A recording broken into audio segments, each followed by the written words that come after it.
everyone. Just while everyone's getting the final photographs, obviously Andrew Robertson's our player, Jürgen Klopp as our manager will take questions to Andy first, if that's okay. So we'll get as many of the questions to Andy done so he can get himself away. Just a quick advisory. I think the media notice that went out suggested 4:30 for our training session at Melwood. It's actually a 4 o'clock start, or closer to a 4 o'clock start. So if you can allow enough time to get to Melwood, get through the security checks, if you are coming to film, photograph or observe our session. If you've got colleagues who are not here who may be attending, if you could pass that note on to them as well, that it's more likely to be close to a 4 o'clock. Let's really not have this conversation here. It's absolutely the worst place to have this conversation. I have 2 meetings before. It's absolutely spot on. 4:30 will be fine. 4 o'clock, guys, if that's okay, just so you're in plenty of time. Thank you. Right, we'll kick off, as I say, as many questions to Andy first as possible. What? I have no time for press conference anymore. Discuss it straight up. It's only half one. It's all good. Vinny, get us out of this. Can we have the microphone to Vinny O'Connor, if that's okay? Vinny, first 3 Andy, obviously injury kept you out at the weekend. How is it? And also, is the ankle still been a problem, or is that completely cleared up now as well? No, ankle's felt good. Since the winter break, it's felt really good. So obviously that week off helped. Just Friday in training. Come on, Paulie. Club photographer as well.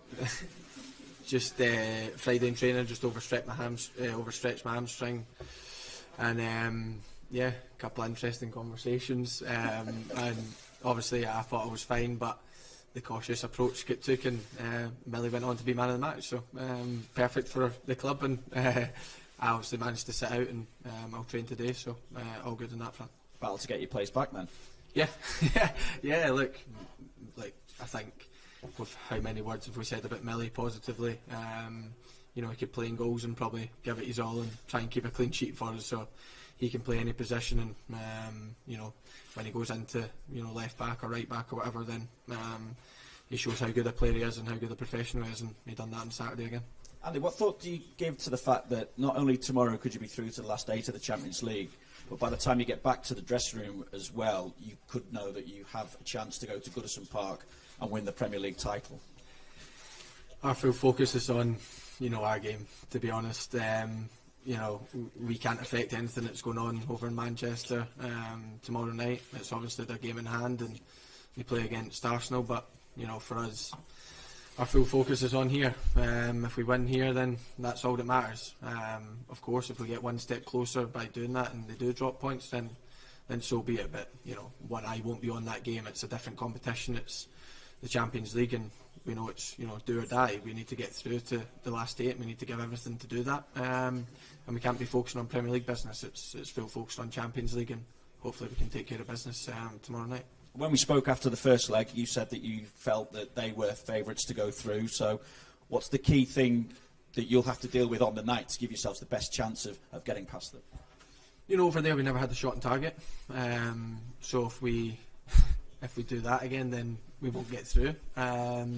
We dominated possession, which I believe we'll do again tomorrow night at Anfield, but it's about what we do with that possession. It's about creating the chances and trying to be clinical in front of goal, and that's what we need to do tomorrow night. We need to create more chances than we did over there, and when they fall to us, then we need to try and take them, because we're obviously 1-0 down and we need to try and overturn that. But on the flip side, we need to be wary of them going forward, and we need to try and keep a clean sheet to give us the best possible chance, and we need a complete Liverpool performance. And if we can do that, then we believe we cause any team's problems and we can beat any team, and hopefully tomorrow that's the case.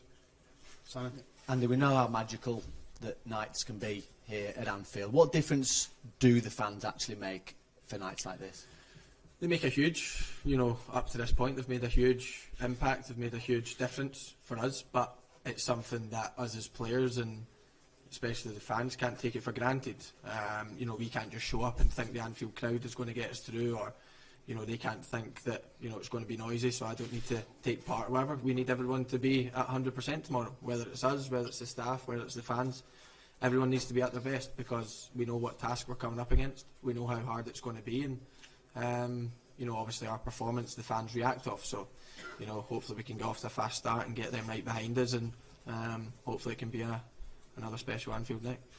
And whereas I appreciate that the focus is on the Champions League right now, how did you feel when you found out that Manchester City had lost in that derby game? Did you watch it? Yeah, I watched it. Yeah, I watched it. A good game of football.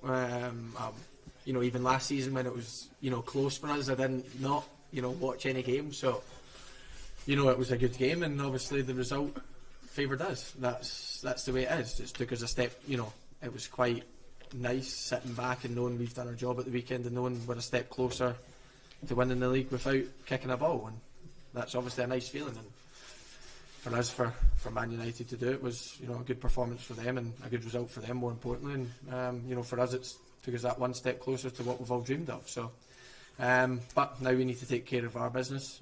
We'll focus on this Champions League game, and then we know we're 2 wins away from achieving probably 30 years of heart for Liverpool fans. So we'll focus on that another day. Thursday we turn to that, but this time it's just about focusing on trying to get to the last 8 in a competition that's been so good to us that hopefully we can continue that. Sorry, any more on this side? 'Cause we've got a couple of questions over there. If anyone on this side has a question to Andy, if not, we'll take the microphone over. Sorry, we'll take the microphone over. I think Carl, then Dom, in that order, if that's okay. And if you can get my eye, if you've got any more for Andy before we let him go. Carl. Hi, Andy. I think everyone's probably expecting Atletico to come here and frustrate you and use every gamesmanship trick in the book. I just wonder how you as players feel about that and how you deal with it on the pitch on the night. We had obviously we have experience of coming up against them now. We've had that one game, and to be honest, I thought over there we dealt with it pretty well. Yeah, of course it's frustrating at times, but it's not going to change. So that's up to we're out of control of that. It's up to whether the referee or officials or whatever to deal with it if it's getting too much. But for us, we need to focus on our game. We need to, we can't be getting annoyed at stuff that we can't control. We need to stay clear. We need to stay calm in our heads. And if we do that, that gives us the best possible chance to perform at highest levels. So I think over there has helped us to experience that and hopefully know how to deal with it. And hopefully we can show that tomorrow night. And like I said, stay calm and be able to create the chances that we need to create. Okay, Dom King, but after that, if there's any more for Andy, if people can catch my eye, and if not, we'll then move on to a question for Jürgen and let Andy go. Dom, with potentially the last one. Andy, the 2 times you've played in this competition, you finished the season in the final. Just wondered, the challenge that you've faced tonight, tomorrow night. Have you given any thought to the prospect that this might be your last game in the Champions League this season? And what is the worry of that? Yeah, look, we think of all outcomes. We've done that when we were playing against the teams over the last 2 years that we've played, even when we've gone into games in the league. It's a knockout competition, and if you're not at your best on the night, then you go out. Whether you go into a game with a lead or whether you go in behind, then it's no change. So for us, we know that tomorrow night we could be out the Champions League if we're not at our best or if things don't go well. But we think about the positives. We think about trying to give 100% performance. And like I said, if we play the Liverpool way in the way we know, then at least we can walk off knowing we've gave it our all. Whether that's good enough, we'll wait and see. But we believe if we put in the performances, then we can beat any team, and it's up to us to show that. But we need to be at our best to break this team down, and if we do that, then I believe we can create chances and hopefully score some goals. Okay. Any final ones from Andy before we allow him to go and prepare for the training session, which starts at a disputed time, apparently. Well, Andy, I think that's you. If you'd like to head out that door on the left-hand side, that would be great. And if we could have the microphone back to have the microphone to Vinny. Vinny, first 2. Hang on, Vinny, just hang on a second. First 2, and then we'll go across. And again, if you can try and grab the attention. So, questions now to Jürgen Klopp. Jürgen, first of all, obviously this is a situation that keeps changing day by day, which is why we're obviously asking about it again. But La Liga is going to be played behind closed doors. Serie A suspended for 3 weeks. United and Wolves having to play European ties behind closed doors as well. I just wonder how you feel about the possibility that at least some part of the remainder of your season could be played without fans present now. I said I'm not sure when it was last week or so, that I don't think I should be asked about this, but it's different because it's not about me as a manager, it's me as a human being. And I think if something shows out in a moment, and everybody who that there are some things are more important than football, then I think we realize that in this moment. So and all what we need is time to find a solution for that. How can we win that time with avoiding different situations?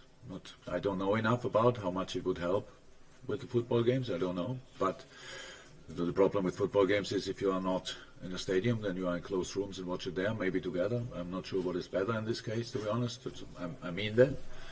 But whatever will be decided, we will respect, because we have all families, we have all parents, kids, friends, which we want to do well, and for that, it's clear that we will accept that. But I don't know how much sense it will make. But when I read it, I'm as a normal person, I think, okay, some people think obviously it will help, and then they do it. That's how it is. How ready is Jordan Henderson to start tomorrow against Atletico Madrid? And also with regard to Alisson, any update as to whether he'll be available for the following Monday? Hendo is ready. What we do with that, I don't know, and or maybe I know, but I don't say it. And Ali will not be ready, so there will be no, that's for sure too early. For Monday? Yeah. Okay, Simon. No shots on target, as you know, in the first leg for Liverpool. So what are you expecting from your team and the opposition this time around? More shots on target. Look, it's not, no shots on target sounds like we had no chances. That's not the fact. We had situations. We had good situations. But we played against a team who is probably one of the world's best in deep defending. They scored a goal where they were slightly lucky. We were unlucky. It's not a routine, a set-piece routine or whatever. We were not aware of stuff like this. So it hit a player from us and rolled in front of their feet. So that's how football is sometimes. Getting there 0-0 would have been a brilliant result, wouldn't have made this game easier because we still have to score. So the challenge against Atletico was always clear from the first moment that it was one of the biggest in football. They go not out with the white flag. They fight until the end, and that's what we do. That's why it's so interesting. So if it's half-time, it's the best news. It's half-time. We for us, half-time in a normal game, so the real half-time, we use for us traditionally in a pretty good way. So we like that. We learn from the first half. We show the boys a few situations. In second half, very often, we improve. So this time, we had not 30 minutes, we had 3 weeks. So as half-time. And we did not prepare the whole time the game, but now since a couple of days. And that's what we want to use as well. So I think a lot of things are now much clearer than they were before. If you know it, it's one. If you feel it, it's completely different. And so a couple of advantages which we didn't have there are now on our side. They are not the only things that are decisive in this game, because but atmosphere will be a point, 100%. That we have our crowd will be an advantage. That they don't have their crowd will be another advantage. So that's just how it is, and we have to use that, and we have to produce a performance on a pitch which has to be exceptional, absolutely in all departments, because playing against the deep defending side is one thing, but with the counter-attacking threat they are on the other side makes it even more difficult. So each player, offensive player, can be really dangerous in these moments. And it's not only them, it's set pieces, stuff like this. Very experienced team, played in these competitions for a really long time, and they know how to deal with different situations. That's all clear. But I don't think one of them, maybe Diego Costa, and Morata, yeah, not a lot of them played before in a stadium like Anfield, in an atmosphere like we can create, and that's something what we want to use, and hopefully we can. Okay, we'll take the microphone. Just get everyone down this side of the room in one go. I think. Sorry, gentleman at the back. Yeah, no, sorry, gentleman at the back there, and then we'll go over to this side of the room. Thank you.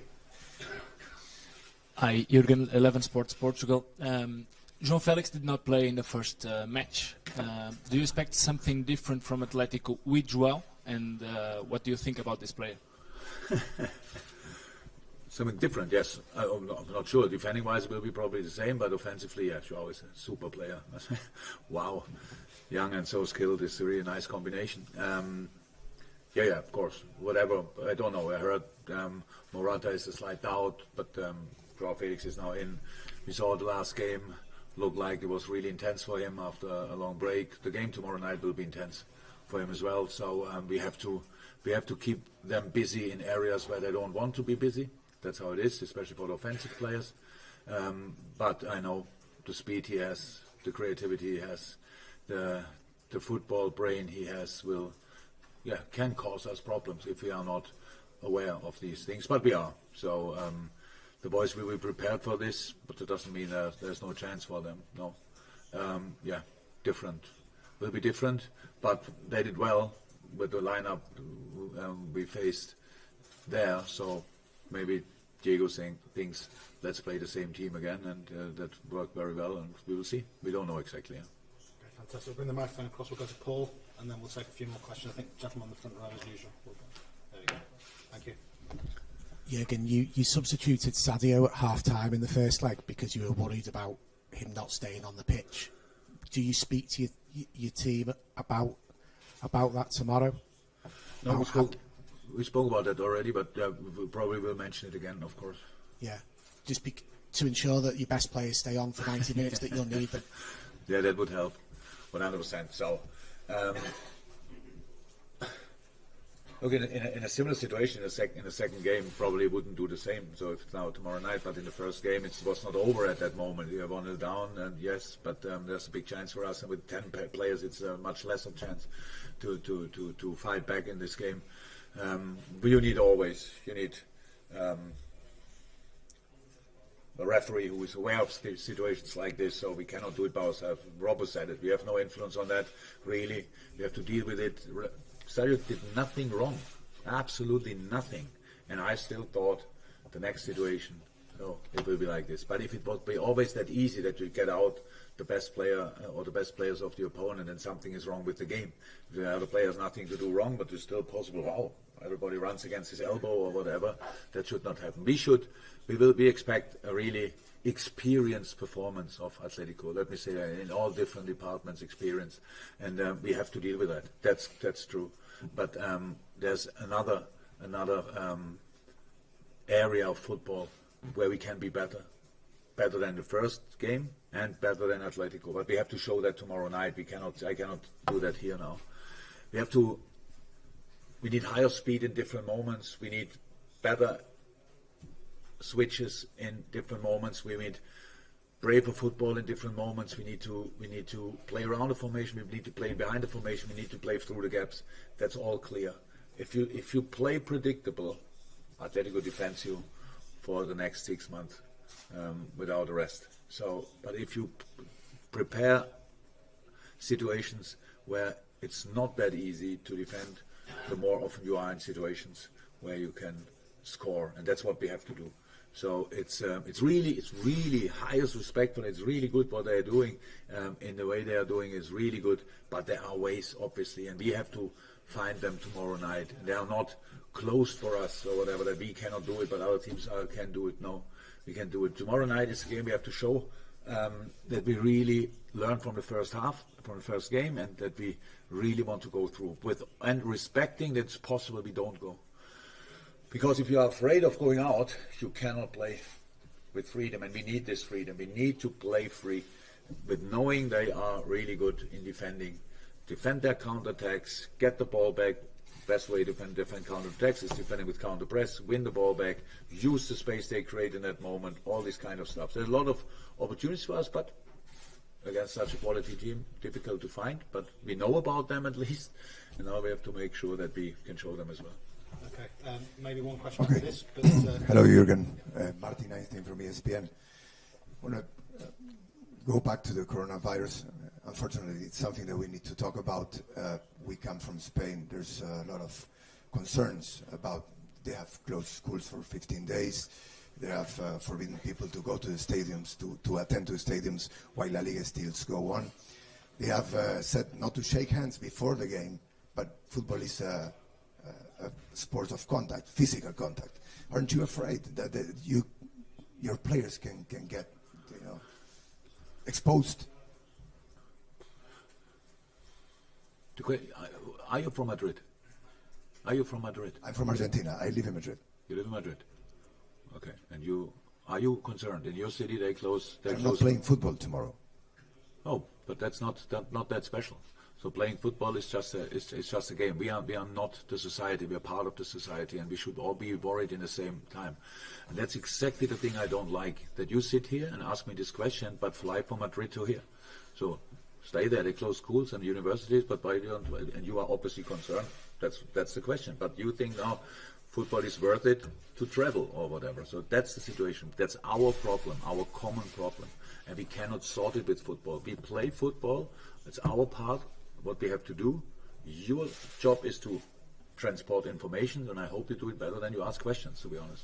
Because that's the moment where I really get angry. When you give me the feeling I have a problem which you don't have. We have all the same problem. No, I'm not saying that. That's exactly. You said, but I don't play football. That's only only one part of the. You talk every day to people from close range. What I don't do. Okay. So you are the same. Are you worried? Let me explain myself. What I said is that there's physical contact in the sports. Yeah. Where the players in the moment, they are all healthy. Why we should worry? What we do with not shaking the hands is setting a sign. It's good for you. It's good for you. It's good for me not to shake hands. It's not important that 22 completely healthy players not shaking hands. It's a sign for society, for everybody out there. In the moment you set signs as well, then we are on the same boat. So that's why we do it. We are in the same boat. I am not sure, but not so important. Okay, guys. Thank you very much. We'll call it there. See you later. Thank you. Bye-bye.